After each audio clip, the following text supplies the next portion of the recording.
पहले तो ये बताइए, एक तो नई पेशकश वजीर आजम ने गुज़िश्ता रोज काबीना का जो इजलास हुआ उसमें की है मुज़ाकरात की, लेकिन ये जो पुरानी सारे मामलात थे उसमें जो चौथी नशिस्त में तहरीरी जवाब देना था, सवाल ये है कि वो तहरीरी जवाब क्यों नहीं दिया गया? क्योंकि पहले तो ये कहा जा रहा था ना कि तहरीरी जवाब जमा करा देंगे चाहे तहरीक इंसाफ आए या ना आए। जी शुक्रिया नादिया। ये जो बुध और जुमेरात को 2 मीटिंग्स हुई थी सब कमेटी की, जिसमें सिर्फ जवाब देने के लिए और उसके लीगल एस्पेक्ट्स को देखने के लिए बुलाई गई थी, जिसमें ऑप्ट किया गया था minister for law and attorney general both. Okay. और अभी तैयारी कर रहे थे जुमेरात को, और जुमे को जवाब तैयार करना था जिसमें कुछ थोड़ा बहुत पॉलिटिकल इनपुट थी और बाकी लीगल इनपुट थी। लेकिन जब जुमेरात की शाम में मुज़ाकरात कॉल ऑफ कर दिए गए तो हमारी जो फाइनल मीटिंग होनी थी जुमे वाले दिन, जिसमें जवाब तैयार करना था, फिर वो मीटिंग नहीं हुई। अच्छा। और उसके बाद सारे डिसार्ट हो गए, और बड़ा एक अनफॉर्चुनेट ये था कि 3 दिन पहले मुज़ाकरात को कॉल ऑफ कर दिया गया। ओके, तो इजाज़ साहब कतई कलामी के लिए माफी चाहूंगी। आपने कहा कि जुमे को मिलकर जवाब तैयार करना था, तो फैसला जुमेरात तक ले लिया गया था कि किन उमूर पर, मतलब एक होता है ना फाइनल डिसीजन ले लेना, क्योंकि मुतालबात तो सिर्फ 2 थे। जी, उसको जो बात थी ना, मैंने आपको दोनों बातें बताई ना। जो पॉलिटिकल एस्पेक्ट था उसका पॉलिटिकल जवाब था, और जो लीगल एस्पेक्ट था उसका लीगल एस्पेक्ट। यानी commission was suppose to be a legal aspect of the उसका, और उस सब पे मुशावरत हुई थी।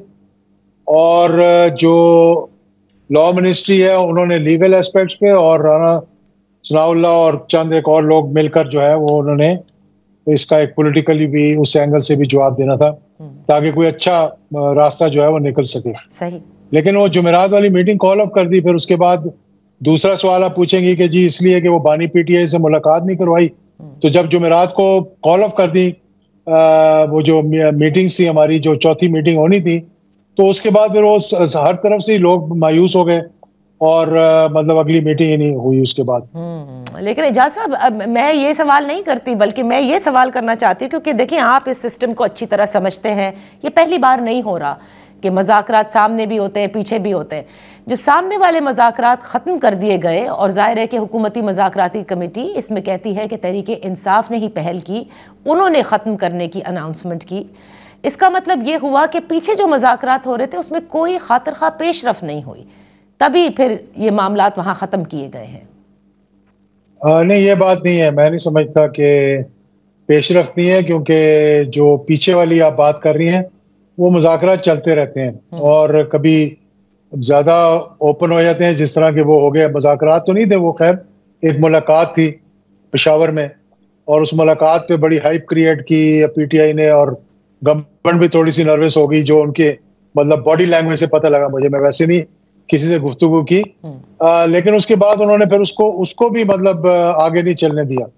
यानी उसको भी उन्होंने 2 दिन के बाद एक ट्वीट करके, और जो कुछ नहीं कहना चाहिए था वो कह दिया उन्होंने।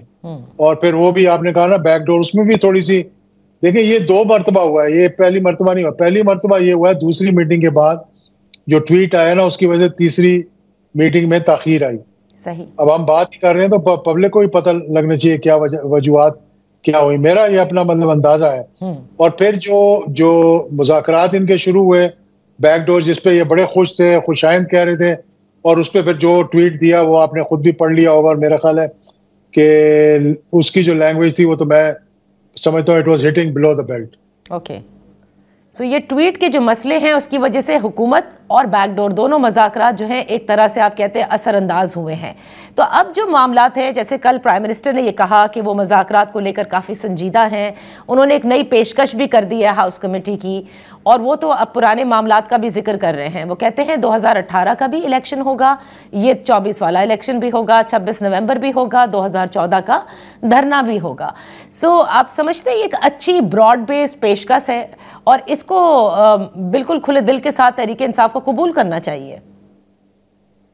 बिल्कुल, मैं तो समझता हूँ जिसका एतराज़ है, अगर वो चीज़ सामने आ जाए तो ये फिर एक जो कहते हैं ना ट्रूथ एंड रिकंसिलिएशन कमेटी बन जाएगी। एंड आई थिंक एवरीबडी, हर कोई इसकी बात कर रहा है कि एक ट्रूथ एंड रिकंसिलिएशन होनी चाहिए, और जिसने जहां गलती की है उसका इतराफ करना चाहिए और हमें आगे बढ़ना चाहिए, मुल्क को आगे लेकर चलना चाहिए। तो अब मैं वैसे ये बात करने लगा हूँ इस पे। देखें, मुझे मेरी पर्सनल उसके कमेटी के अंदर भी ये बात थी, मैंने अपना पॉइंट ऑफ व्यू जो है वो अपोजिशन और पीटीआई के सामने भी रखा था। दो चीजों में मुझे इतराज था, मैं शायद आपके पिछले शो में मेंशन कर चुका हूं, मैं उसको रिपीट करना चाहूंगा। प्राइम मिनिस्टर ने जो कहा है वो पार्लियामेंट्री कमेटी का कहा है, और मेरे ख्याल में ये बड़ी एक अच्छी बात है। जुडिशल कमीशन में दो जो है वो ड्रॉबैक्स है। एक उसमें यह था कि आप और ऑपोजिशन मिलकर, हुकूमत और ऑपोजिशन मिलकर तायन नहीं कर सकते थे कि कौन से जज जो है वो बैठेंगे कमेटी के ऊपर। But this was not going to be acceptable to the supreme court of Pakistan और to the chief justice of Pakistan. दूसरे नंबर पे जो केसेस सब जुडिस हैं, देखिए मैं ये कहूंगा कि पीटीआई वालों को चाहिए कि एक वफ्त बना के जाके मिला है चीफ जस्टिस को, उनसे पूछ लें कि जो केसेस सब जुडिस हैं उन पे कमेटी बन सकती है कि नहीं बन सकती। ये दो चीजें थी जो कि जिस कानूनी पहलू जो मैं समझता हूं कि उसके अंदर रुकावट बनने थे आगे चलकर। बहरहाल अगर वो समझते हैं, अगर वो आ जाते हैं चौथी मीटिंग में, तो ये जो बातें उनके सामने रखी जाती जो हमारी कमेटी के, मैं अपनी बात कर रहा हूँ, तो उसका वो जवाब देते और कहते नहीं आप सही नहीं कह रहे, ये ऑल्टरनेट है उसका। तो वो लीगली मतलब रेफरेंस भी दे सकते थे।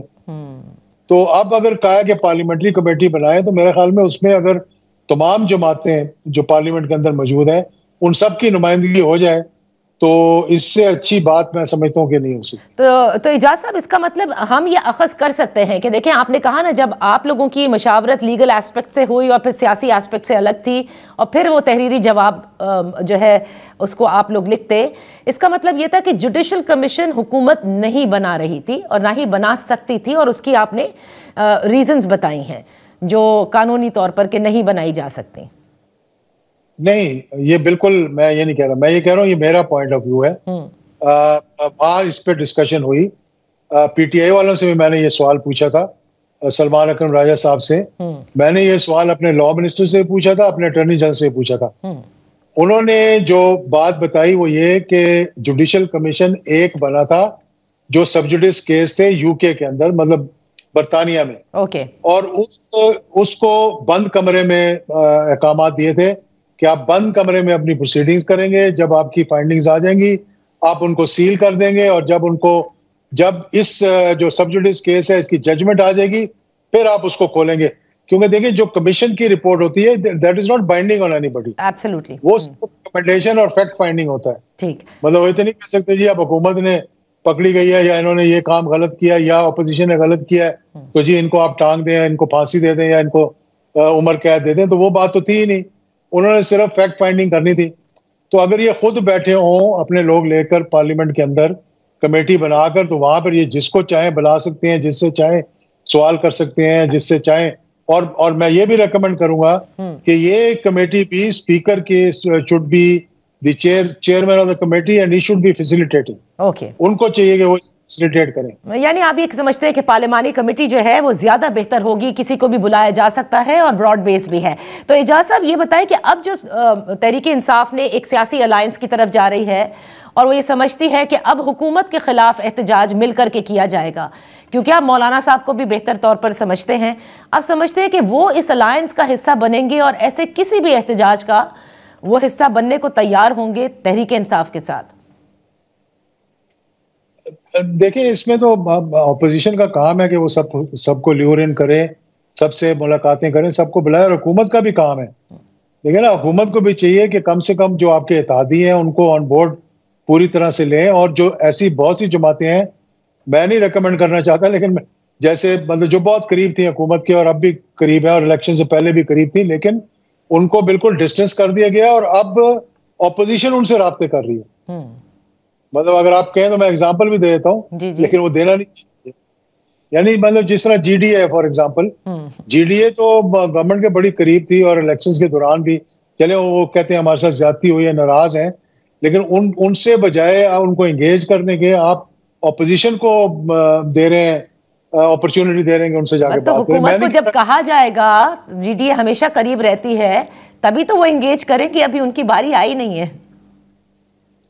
नहीं, मैं ये कह रहा हूँ कि ये हुकूमत का काम है, मेरा काम नहीं है कि मैं उनको जाके मिलूं और कहूँ ये करें। ये अगर वो अपनी हिकमत अमली बनाने के लिए उनके पास उनके बड़ी लाइज है, उनको तो कम से कम ऑन बोर्ड सही तरीके से बिठाए ना, ताकि फिर पीपल्स पार्टी वाले अपनी सेंट्रल वर्किंग कमेटी में ऐसी, या एग्जीक्यूटिव कमेटी जो भी थी, उसमें इस किस्म के ऐलानिए ना दें जो कि ऑपोजिशन की तरह हुकूमत पे वो कर रहे हैं, फायर कर रहे हैं। इसी तरह कभी एमक्यूएम नाराज होती है, कभी खुश होती है।